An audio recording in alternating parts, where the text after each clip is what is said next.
Please subscribe and ring the bell to be instantly notified of Hindsight/Balik Tanaw episodes. Please like and share this video and all my videos across social media. Please support the show on PayPal, where you can give out any amount you want, or on Patreon. Patrons can watch Balik Tanaw/InHindsight videos earlier than everyone else. They can see their names at the end of videos, and they can even request videos about a song, a movie, an album, a TV show, or even on one-hit wonders. For full details and to become a patron, visit patreon.com/baliktanaw. And thank you to my sibling G-G Arts for the microphone I borrowed for this video.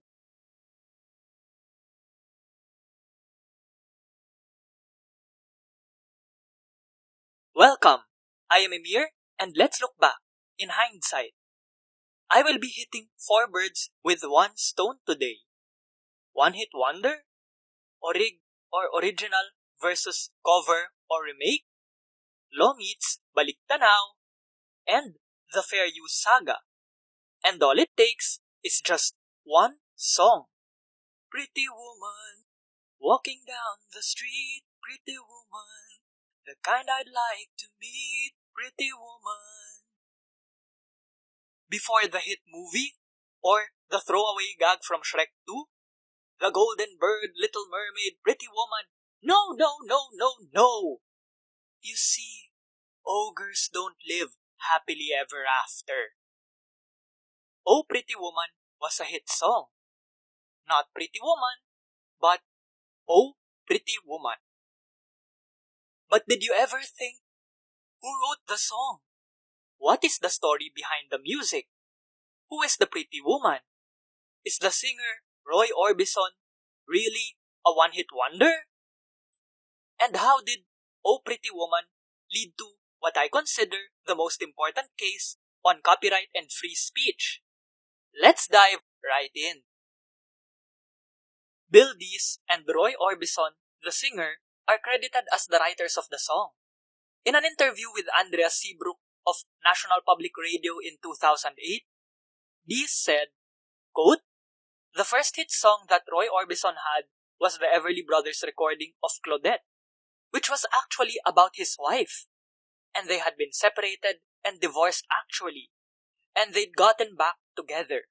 End quote. Ah, the Everly Brothers. Dream, dream, dream, dream. I'll never let you see the way my broken heart is hurting me. I don't get why Claudette was a hit.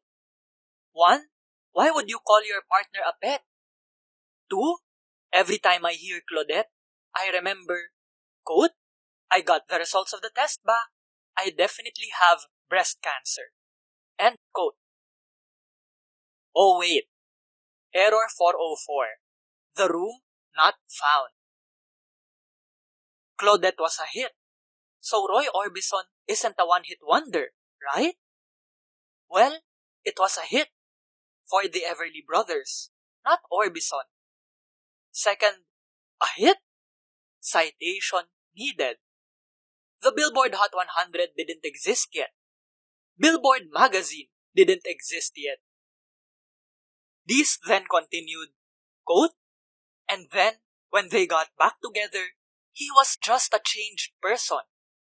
And she came bopping down the stairs and said, 'Hon, give me some money.' 'And why do you need money for?' he said. And she said, 'Well, I got to go to the store.'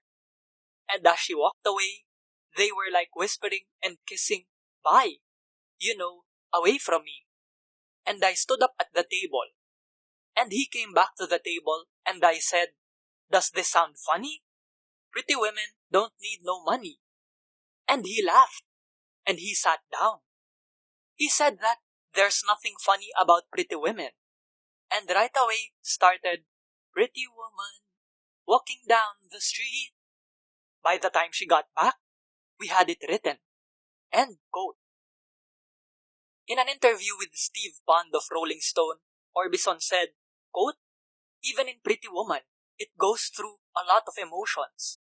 I didn't think of this as we were writing the song, but the guy observing the girl, and he hits on her, real cool and macho. And then he gets worried and gets to pleading. And then he says, quote, okay, forget it, I'm still cool, unquote.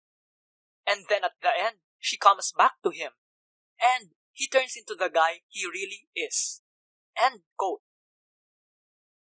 Oh Pretty Woman was released on the Monument label on August 29, 1964.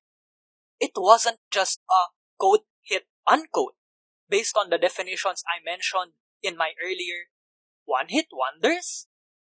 It peaked at number 1 on the Billboard Hot 100. It was even included in Rolling Stone's 500 Greatest Songs of All Time from 2003. What made and still makes Oh Pretty Woman stand out? First, that riff.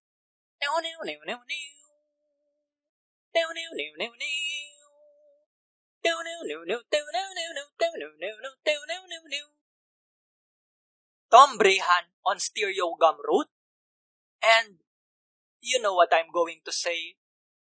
Quote, "The riff is a world beater, a twangy and playful little groove. It has to rev itself a little bit to get started, like an old lawnmower." End quote. Second, the lyrics. Who isn't hoping that someone they like would notice them?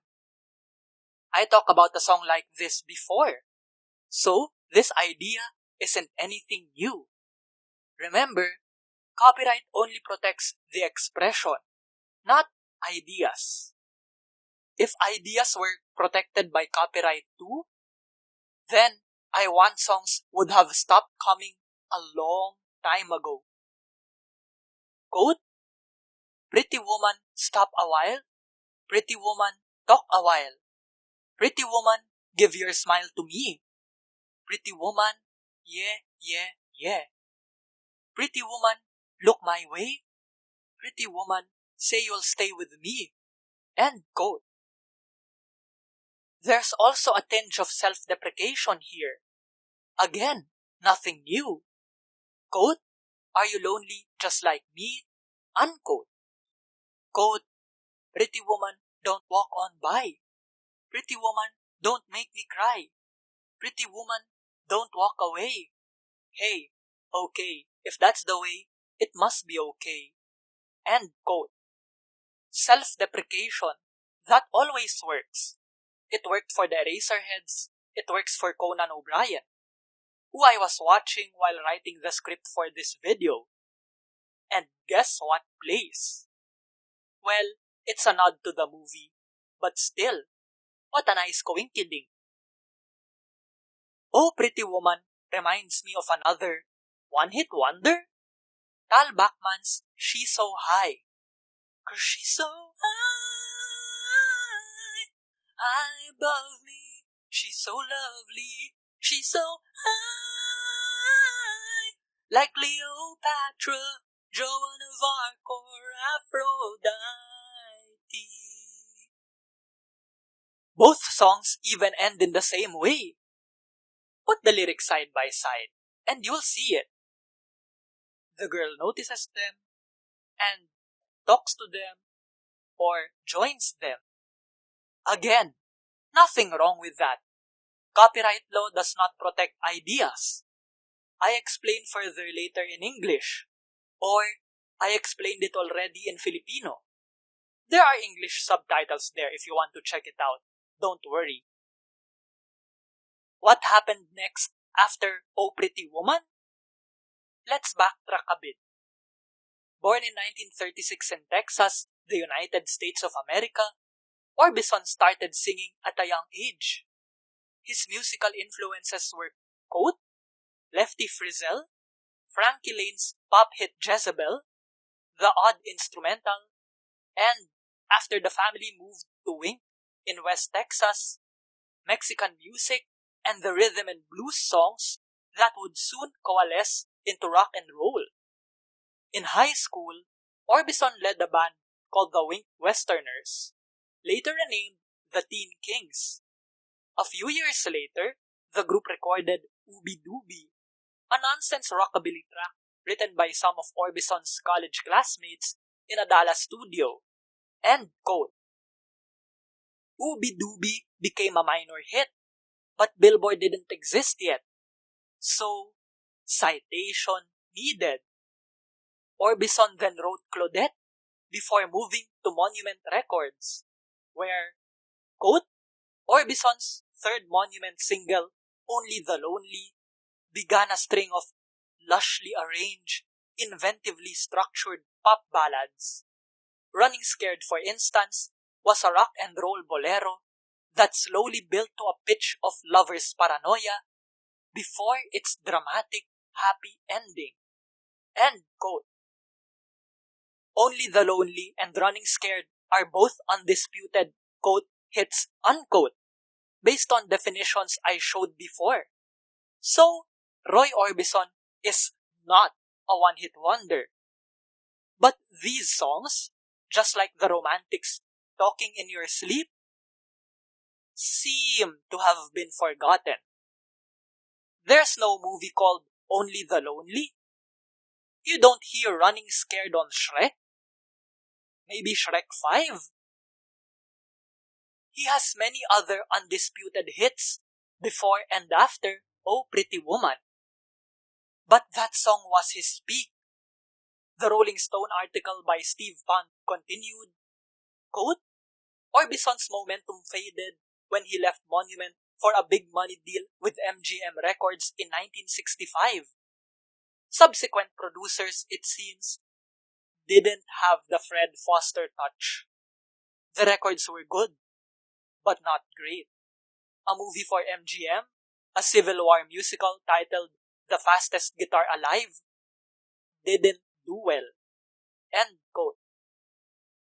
And then, Tom Brahan on Stereogum wrote, quote, Roy and Claudette were riding motorcycles together when Claudette crashed into the open door of a pickup truck and died. 2 years later, Roy and Claudette's two oldest sons died in a house fire when Roy was away on tour. End quote. Orbison recalled, quote, yeah, that had a definite impact. I remember going on a worldwide tour after both things happened. Sort of as therapy, but also to keep doing what I had been doing. If you're trying to be true to yourself, and you would normally tour and write and function that way, if something traumatic happens to you, I've never seen the sense in dropping all that. Because it's not necessarily a personal thing, you know. It happens directly to you, but it's not directed at you necessarily. In my case, I went ahead and did what I normally did, insofar as I could, and then let love and time and things like that take care of everything. I guess I'm talking about faith, probably. And if you feel really singled out, I think you can make a lot of mistakes. I don't know of anyone who hasn't lost someone. This was something I knew by faith. But until the faith is strong enough, it does affect your work. That's a process that took a while. End quote. Orbison continued touring and making records. But as the saying goes, lightning never strikes twice. That is, until the 1980s. I quote Todd in the Shadows Train records on the Beach Boys. Quote, yeah, the 80s were extremely good to the 60s. Pretty much everyone who was big in the 60s was still around and had a hit. End quote. The Rolling Stone article and Orbison's Wikipedia page go in detail about Orbison's resurgence. What? At least there are sources on the Wikipedia article. He capped the 1980s with Mystery Girl. Jeff Lynne, a familiar name on this show, produced some of the tracks. Sadly, Orbison won't live through the rest of the 80s. He died on December 6, 1988 of a massive heart attack. He was 52 years old. But this isn't the end of Orbison's story. His children wrote a biography of their father, and his hologram went on tour in 2018. Pixel Perfect was way ahead of its time. Also, who owns copyright over holograms? The heirs? Or the record company? Nor is this the end of the Oh Pretty Woman story. I've mentioned the movie already. Maybe I'll look back on it someday. Maybe, if you want a review of Pretty Woman, please support Balik Tanaw /in Hindsight on Patreon. We turn now to Two Live Crew. The group started in an Air Force base in California, United States of America. Fresh Kid Ice was a member of the Air Force and admitted, quote, "We were sneaking out on weekends, going to Miami to do shows. We did it undercover. Or I did, anyhow." End quote. When asked what would have happened had he gotten caught, he said, "You know what's next." Quote, "I probably could have been prosecuted because a lot of times I was out of the range of reach. In case there's a recall in an emergency, I'm supposed to be able to get back to the base quickly." End quote. According to an article by Zachary Schwartz on Vice, ditto, quote, "In 1977, Fresh Kid Ice's family moved out to Brooklyn, just in time for him to witness the birth of hip-hop. In both Trinidad and the US, he was teased because of his Asian heritage. They'd make fun of your last name and call you wonton," is how he describes the abuse from his peers. End quote. This isn't the first time I mention racism in my channel. Even Asians discriminate against fellow Asians, as I mentioned in my review of Mano Po. The Vice article then continued. Still, quote, "In 1984, Fresh Kid Ice co-founded the Two Live Crew in California with DJ Mr. Mix and Amazing V. The next year, following the release of their single Revelation, the group was discovered by Campbell, who signed them to his label, brought them to Miami, and joined as their frontman." End quote.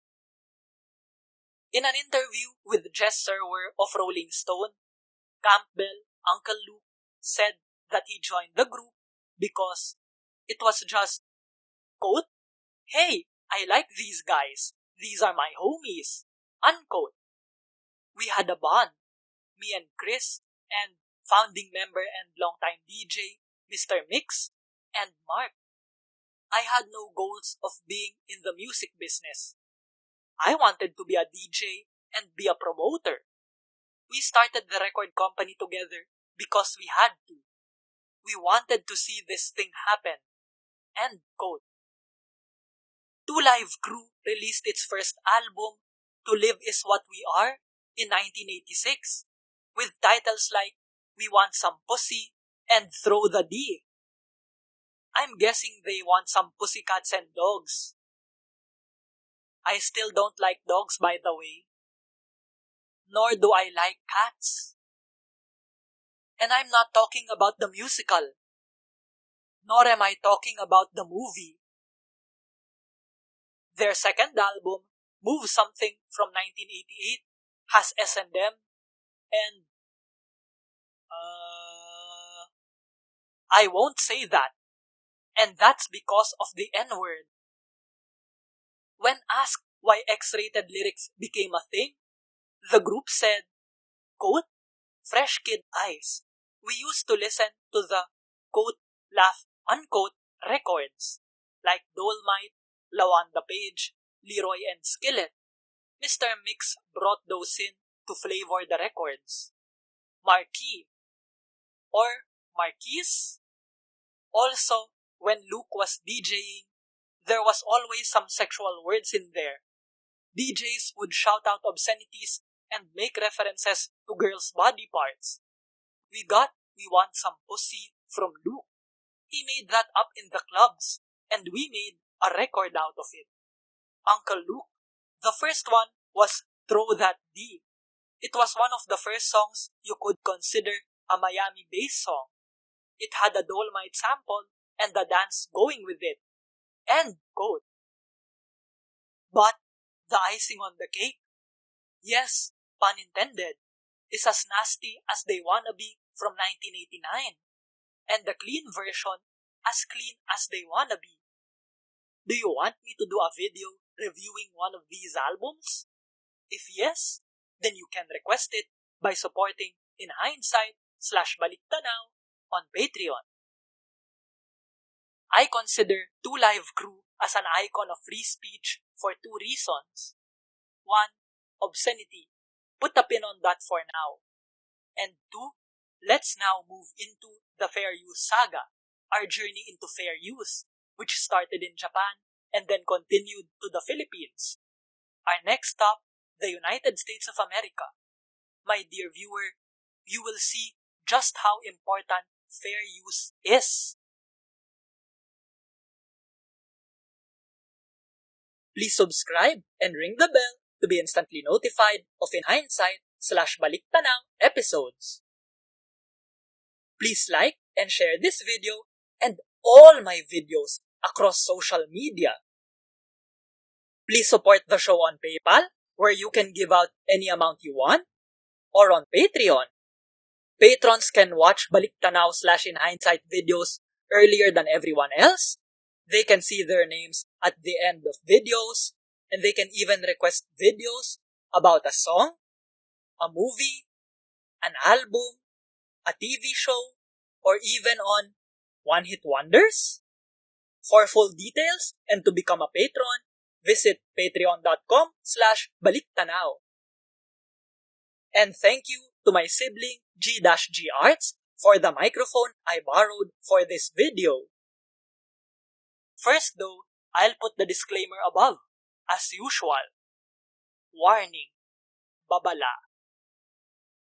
To be accurate, I will extensively quote the ruling of the United States Supreme Court on Campbell versus Acuff-Rose. Quote, in 1964, Roy Orbison and William Dees wrote a rock ballad called Oh Pretty Woman and assigned their rights in it to respondent Acuff-Rose Music Incorporated. End quote. That's why Orbison's and Dees names don't appear on the title of the case. Quote, petitioners Luther R. Campbell, Christopher Wong-Won, Mark Ross, and David Hobbs are collectively known as Two Live Crew, a popular rap music group. In 1989, Campbell wrote a song entitled Pretty Woman, which he later described in an affidavit as intended, quote, through comical lyrics to satirize the original work, unquote. Two Live Crew's manager informed Acuff-Rose that Two Live Crew had written a parody of Oh Pretty Woman, that they would afford all credit for ownership and authorship of the original song to Acuff-Rose, Dees, and Orbison, and that they were willing to pay a fee for the use they wished to make of it. Enclosed with the letter were a copy of the lyrics and the recording of Two Live Crew's song. Acuff-Rose's agent refused permission. Nonetheless, in June or July 1989, Two Live Crew released records, cassette tapes, and compact discs of Pretty Woman in a collection of songs entitled As Clean as They Wanna Be. The albums and compact discs identify the authors of Oh Pretty Woman as Orbison and Dees and its publisher as Acuff-Rose.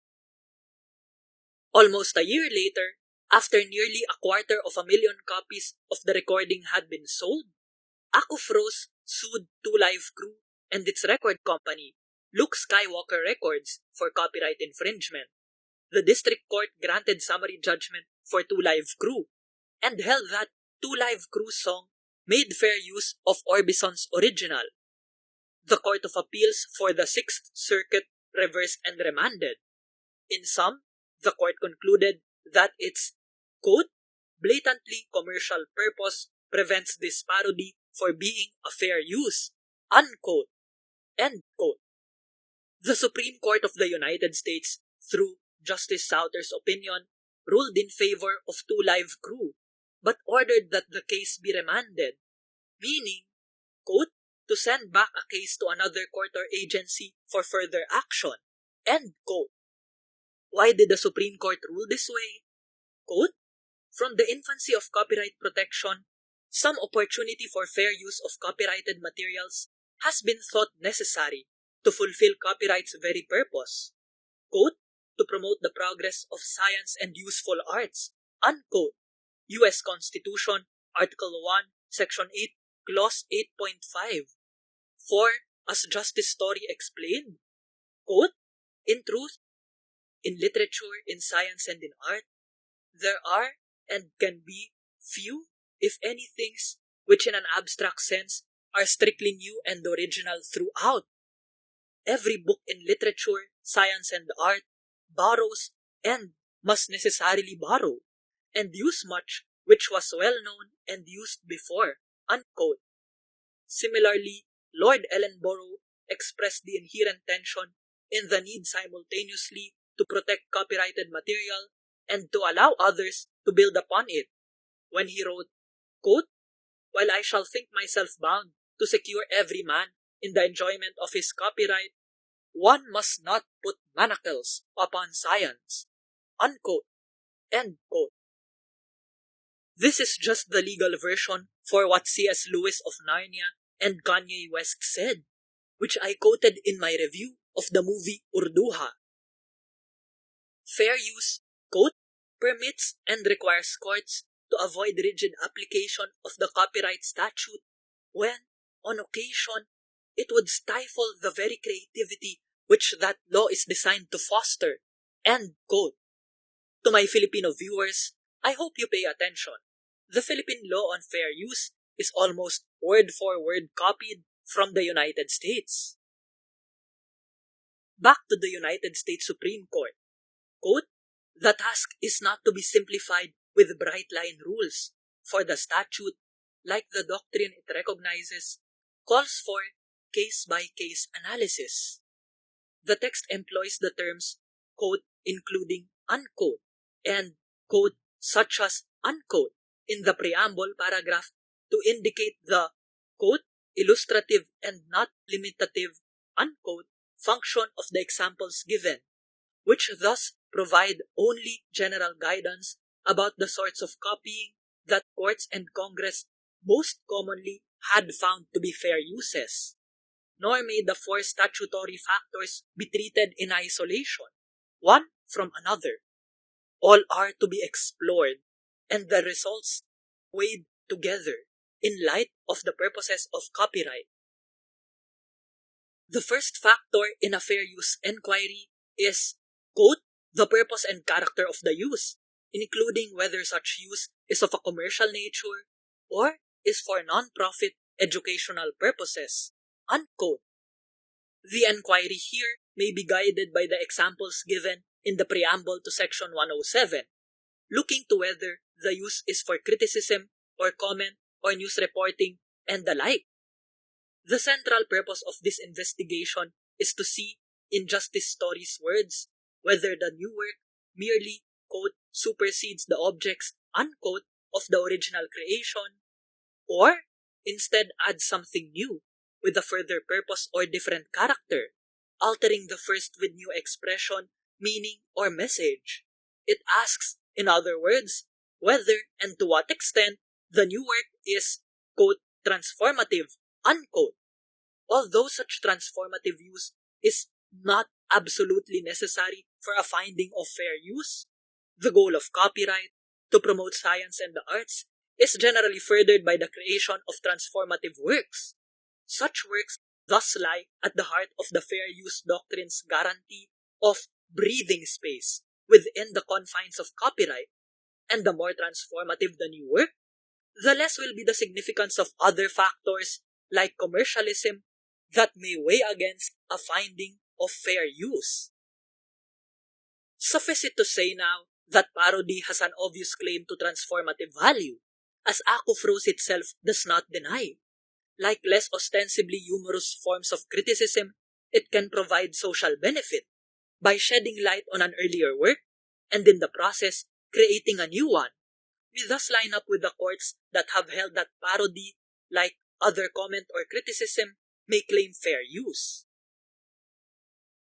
Modern dictionaries accordingly describe a parody as a, quote, literary or artistic work that imitates the characteristic style of an author or a work for comic effect or ridicule, unquote, or as a, quote, composition in prose or verse in which the characteristic turns of thought and phrase in an author or class of authors are imitated in such a way as to make them appear ridiculous, unquote, end quote. The next part is very important. Quote, for the purposes of copyright law, the nub of the definitions and the heart of any parodist's claim to quote from existing material is the use of some element of a prior author's composition to create a new one that, at least in part, comments on that author's works, end quote. Meanwhile, quote, if on the contrary, the commentary has no critical bearing on the substance or style of the original composition, which the alleged infringer merely uses to get attention or to avoid the drudgery in working up something fresh, the claim to fairness in borrowing from another's work diminishes accordingly, if it does not vanish, and other factors, like the extent of its commerciality, loom larger. Parody needs to mimic an original to make its point, and so has some claim to use the creation of its victims or collective victims' imagination, whereas satire can stand on its own 2 feet, and so requires justification for the very act of borrowing, end quote. In my own words, parody unavoidably has to copy the original to make a point. Meanwhile, satire does not have to copy at all. I could be wrong in my interpretation though. Please correct me in the comment section of the YouTube page of this video. But, quote, parody, unquote, is not a magic word. The Supreme Court stated, quote, parody may or may not be fair use. Parody, like any other use, has to work its way through the relevant factors and be judged case by case in light of the ends of the copyright law. The threshold when fair use is raised in defense of parody is whether a parodic character may reasonably be perceived. Whether, going beyond that, parody is in good taste or bad, does not and should not matter to fair use. As Justice Holmes explained, quote, it would be a dangerous undertaking for persons trained only to the law to constitute themselves final judges of the worth of a work, outside of the narrowest and most obvious limits. At the one extreme, some works of genius would be sure to miss appreciation. Their very novelty would make them repulsive until the public had learned the new language in which their author spoke, unquote. Let me illustrate what Justice Holmes said with just one name, Vincent van Gogh. He was never recognized during his lifetime. Listen to Don McLean's Vincent, or Josh Groban, whichever you prefer. Or watch that Doctor Who episode. Or, to be closer to Pretty Woman, take the case of WAP. The Supreme Court then discussed whether Two Live Crew's Pretty Woman is a parody. Quote, while we might not assign a high rank to the parodic element here, we think it fair to say that Two Live Crew's song reasonably could be perceived as commenting on the original or criticizing it to some degree. Two Live Crew juxtaposes the romantic musings of a man whose fantasy comes true with degrading taunts, a body demand for sex, and a sigh of relief from paternal responsibility. The later words can be taken as a comment on the naivete of the original of an earlier day, as a rejection of its sentiment that ignores the ugliness of street life and the debasement that it signifies. It is this joinder of reference and ridicule that marks off the author's choice of parody from the other types of comment and criticism that traditionally have had a claim to fair use protection as transformative works. End quote. There's an important footnote here. Quote, Two Live Crew need not label their whole album, or even this song, a parody in order to claim fair use protection. Nor should Two Live Crew be penalized for this being its first parodic essay. Parody serves its goals whether labeled or not, and there is no reason to require parody to state the obvious, or even the reasonably perceived. End quote. The Supreme Court continued, quote, In giving virtually dispositive weight to the commercial nature of the parody, the Court of Appeals erred. The language of the statute makes clear that the commercial or non-profit educational purpose of a work is only one element of the first factor enquiry into its purpose and character.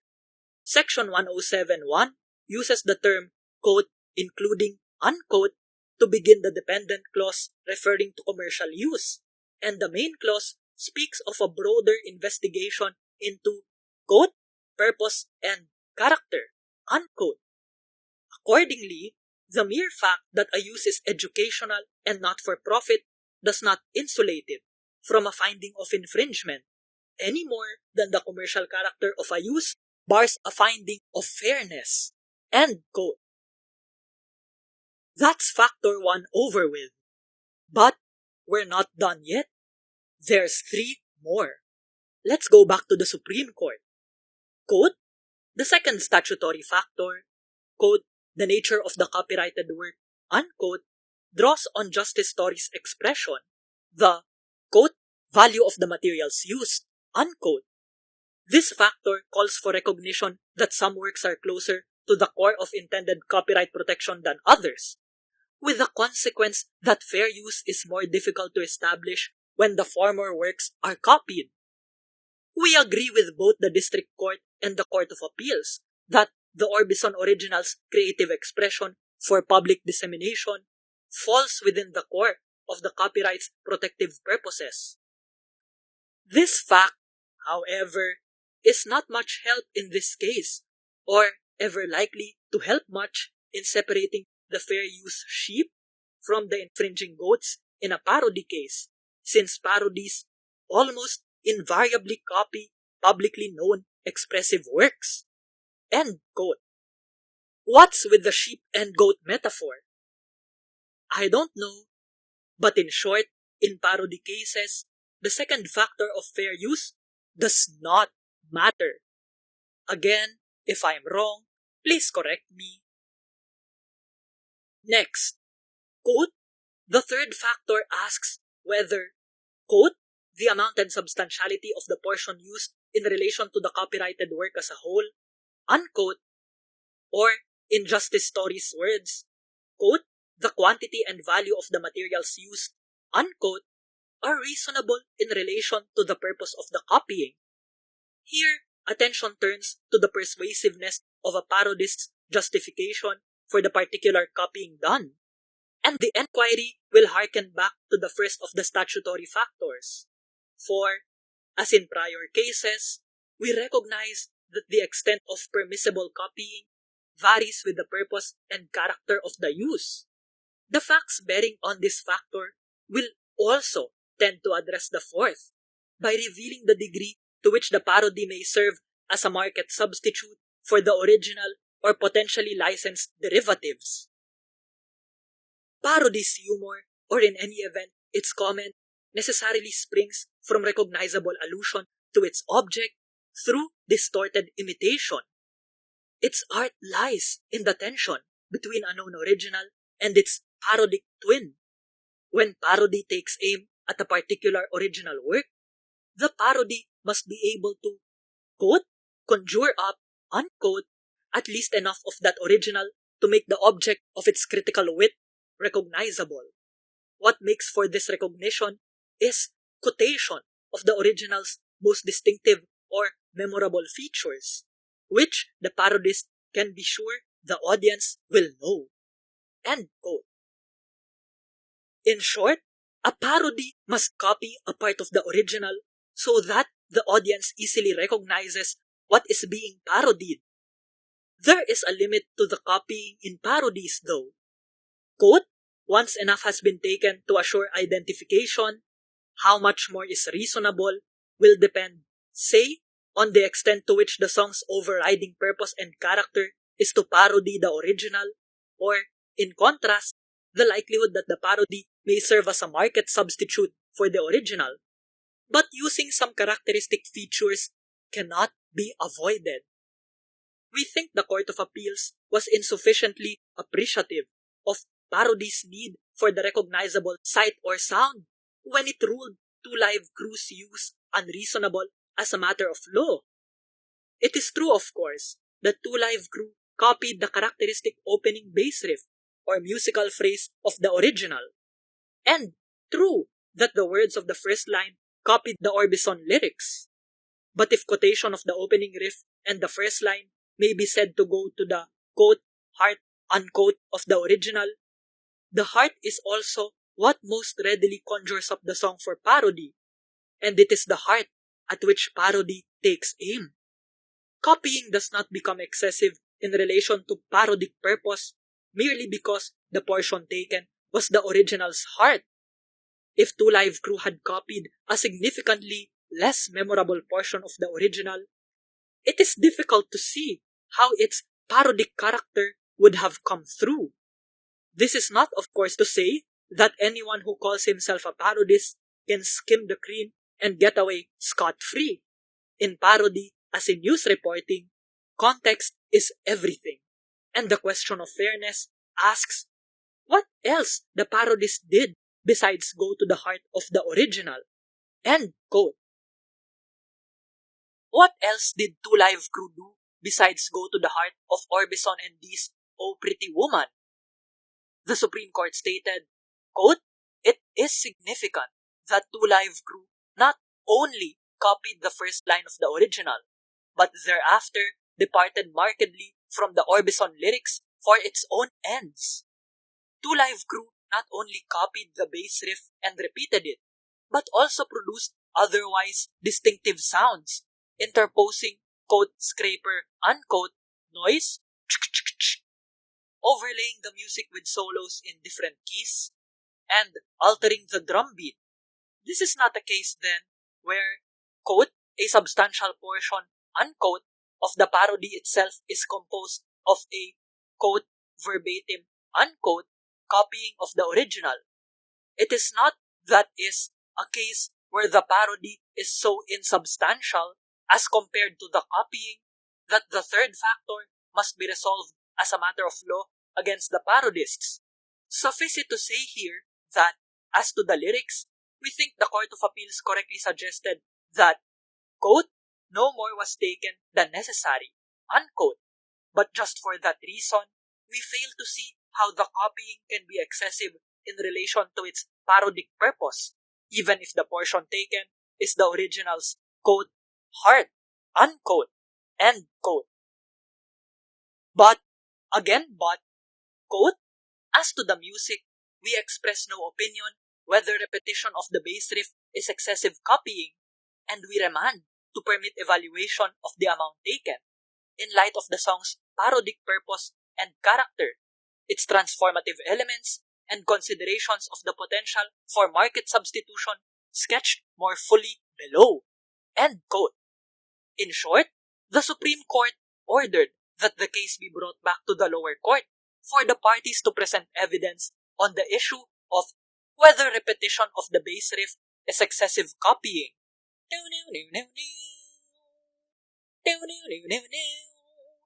That. There's one more factor of fair use.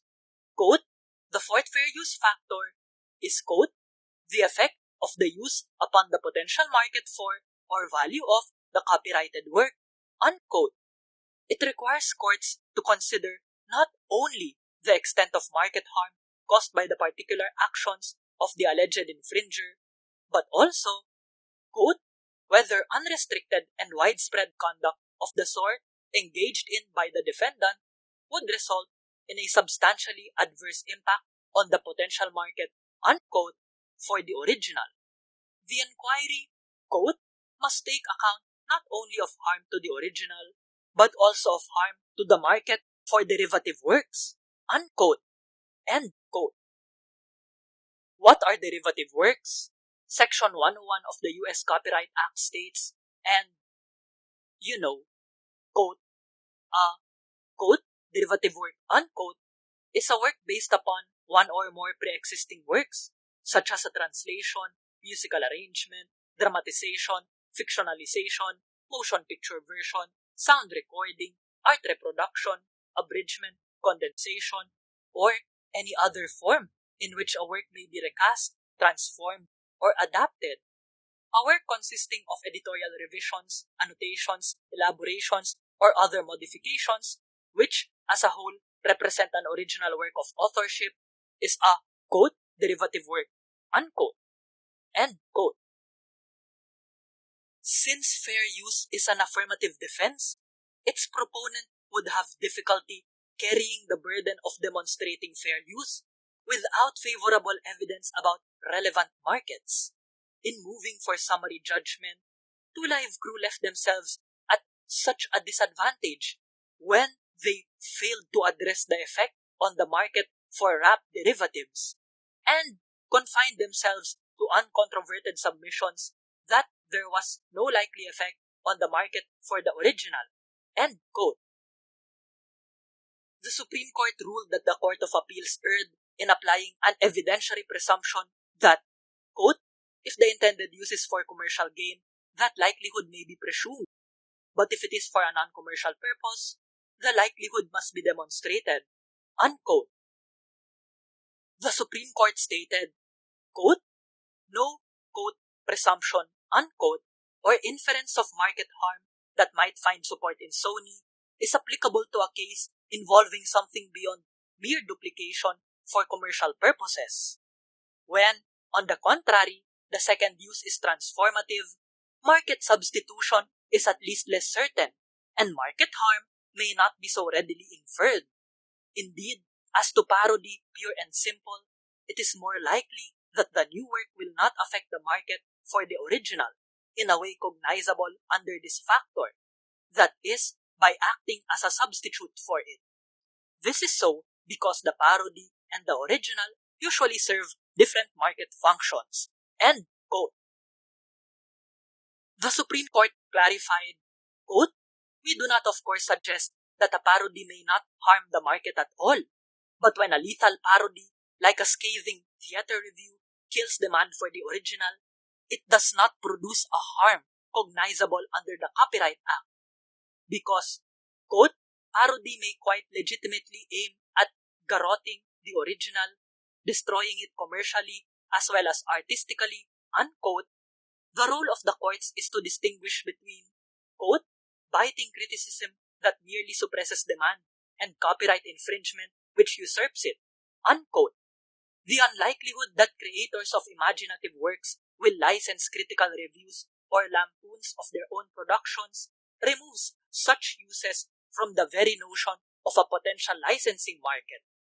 Quote, people ask for criticism, but they only want praise, unquote. Thus, to the extent that the opinion below may be read to have considered harm to the market for parodies of Oh Pretty Woman, the court erred, end quote. Again, in short, creators will not likely allow or license others to make critical reviews of their works. Once more, people ask for criticism, but they only want praise. So, this type of harm is not protected by copyright law. Again, if I'm wrong, comment on the YouTube page of this video.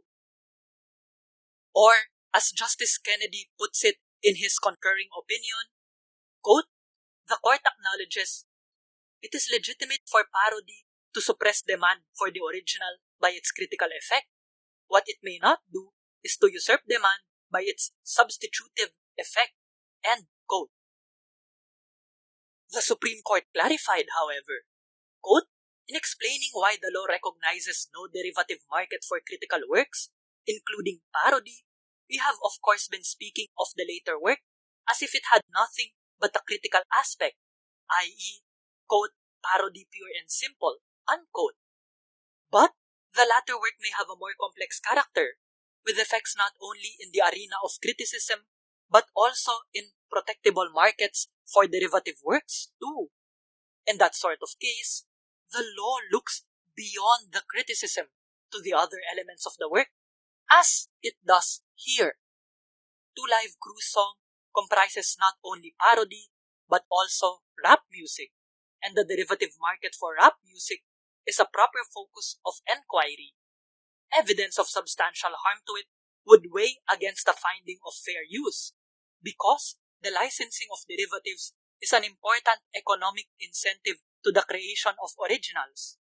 Of course, the only harm to derivatives that need concern us, as discussed above, is the harm of market substitution. The fact that a parody may impair the market for derivative uses by the very effectiveness of its critical commentary is no more relevant under copyright than the like threat to the original market. Although Two Live Crew submitted uncontroverted affidavits on the question of market harm to the original, neither they nor Acuff-Rose introduced evidence or affidavits addressing the likely effect of Two Live Crew's parodic rap song on the market for a non-parody rap version of Oh Pretty Woman.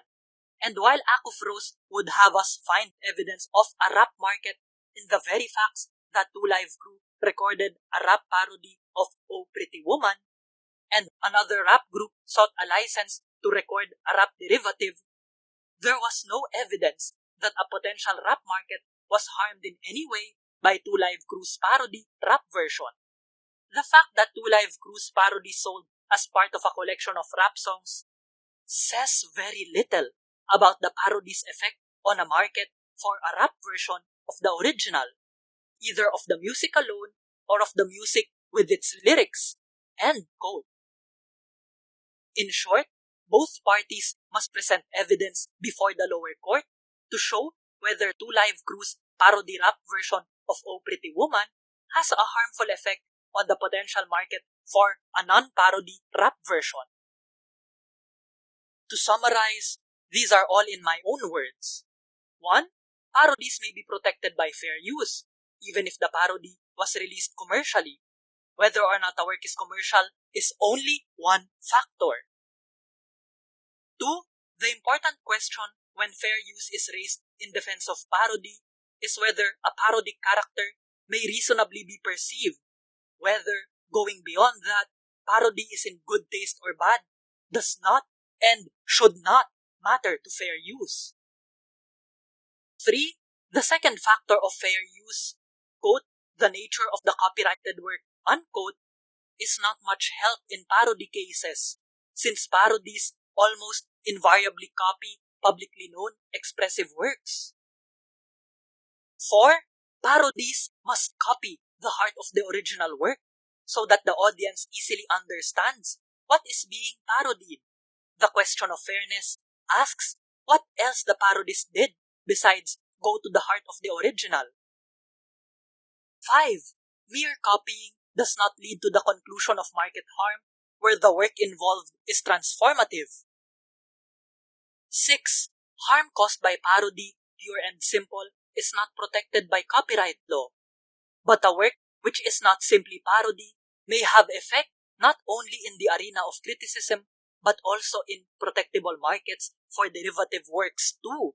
In that case, the law looks beyond the criticism to the other elements of the work. 7. The case was remanded to the lower court to determine two things. 1. Whether copying of the bass riff is excessive, and 2. Whether Two Live Crew's parody rap version harmed the market for a non-parody rap version. Justice Kennedy wrote a concurring opinion. What is a concurring opinion?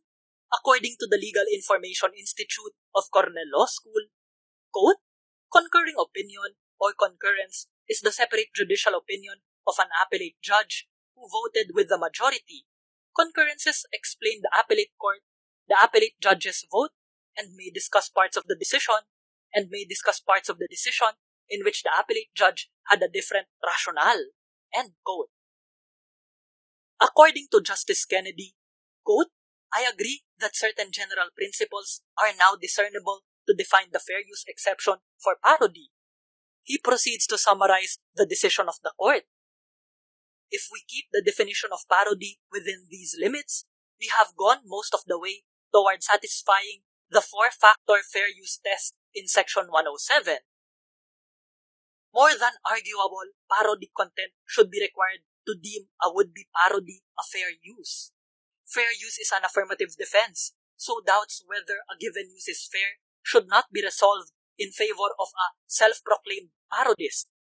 We should not make it easy for musicians to exploit existing works and then later claim that their rendition was a valuable commentary on the original. Almost any revamped modern version of a familiar composition can be construed as a, quote, comment on the naivete of the original, unquote, because of the difference in style and because it will be amusing to hear how the old tune sounds in the new genre. Just the thought of a rap version of Beethoven's Fifth Symphony or Achy Breaky Heart is bound to make people smile. If we allow any weak transformation to qualify as parody, however, we weaken the protection of copyright. And under protection of copyright, disservices the goals of copyright just as much as overprotection by reducing the financial incentive to create. End quote. A concurring opinion, however, is not necessarily binding. As a practical matter, concurring opinions are slightly less useful to lawyers than majority opinions. Having failed to receive a majority of the court's votes, concurring opinions are not binding precedent and cannot be cited as such. But concurring opinions can sometimes be cited as a form of persuasive precedent, assuming the point of law is one on which there is no binding precedent already in effect. The conflict in views between a majority opinion and a concurring opinion can assist a lawyer in understanding the points of law articulated in the majority opinion. Occasionally, a judge will use a concurring opinion to signal that he or she is open to certain types of test cases that would facilitate the development of a new legal rule. And in turn, such a concurring opinion may become more famous than the majority opinion in the same case. End quote. That's from Wikipedia. But hey, there's a reference. What happened next? I found some pages online stating that the parties settled, but I cannot find the exact article. Citation needed. What do I think of Two Live Crew's Pretty Woman? The first stanza makes the character in the original appear like a beta male. You know, the opposite of an alpha male. Look, there's nothing wrong with asking for consent. In fact, that word, consent, should be present in any relationship. That's not, quote, ego, unquote, as I mentioned in my top 10 worst Philippine hit songs of 2019. The rest of the song just calls out women's physical appearance. It's not for us to decide what a, quote, big hairy woman, unquote, and the, quote, bald-headed woman, unquote, should do. Two Live Crew also calls out the, quote, two-timing woman, unquote, and confidently raps, quote, now I know the baby ain't mine, unquote. Dude, you can't assume that. DNA tests exist for cases like this. Ugh. Yeah, I don't like this song. This isn't a song I can hate though. I like the rap beat. I like what they did with the riff. I think the copying of the riff isn't excessive. I think it serves to remind us listeners what song is being parodied, especially since the word, quote, pretty woman, unquote, does not appear after the first stanza. And I like how this parody rap version led to the most important fair use case of all time. Hooray for free speech! Regardless, What I thought of the song should not matter whether or not this song is protected by fair use. Two Live Crew released 5 more albums after As Clean As They Can Be. If you want me to review any of them, again, you may support in Hindsight/Balik Tanaw on Patreon, patreon.com/Balik Tanaw. Let's answer that important question. Is Two Live Crew a one-hit wonder? No, they're not. Two Live Crew is a no-hit wonder, based on the definition of quote, hit, unquote, I mentioned before. They don't even have a page on Billboard.com. Banned in the USA, from their album Banned in the USA, peaked at number 20 on the Billboard Hot 100. But it was credited to, quote, Luke featuring the Two Live Crew, unquote, not to Two Live Crew. Does it count as their only hit then, making them a one-hit wonder? I don't know. Two Live Crew are remembered today not for that song though. They are remembered for Pretty Woman and the As Nasty As They Wanna Be album, which I will talk about someday. Luke has since said, quote, I was a freedom fighter for rap. Tipper Gore was trying to crush the industry. I fought for free speech, so Lil Wayne and everybody could say what they want. End quote. Todd in the Shadows mentioned Tipper Gore before, also on his Rain Records on the Beach Boys. And Pretty Woman arguably led to WAP. Fresh Kid Ice died in 2017. The Associated Press wrote, quote, Christopher Wong Won, known as Fresh Kid Ice, a founding member of the notorious hip-hop group Two Live Crew, and the first notable rapper of Asian descent, died on Thursday in Miami. He was 53. End quote. Orbison, gone at 52. Fresh Kid Ice, gone at 53.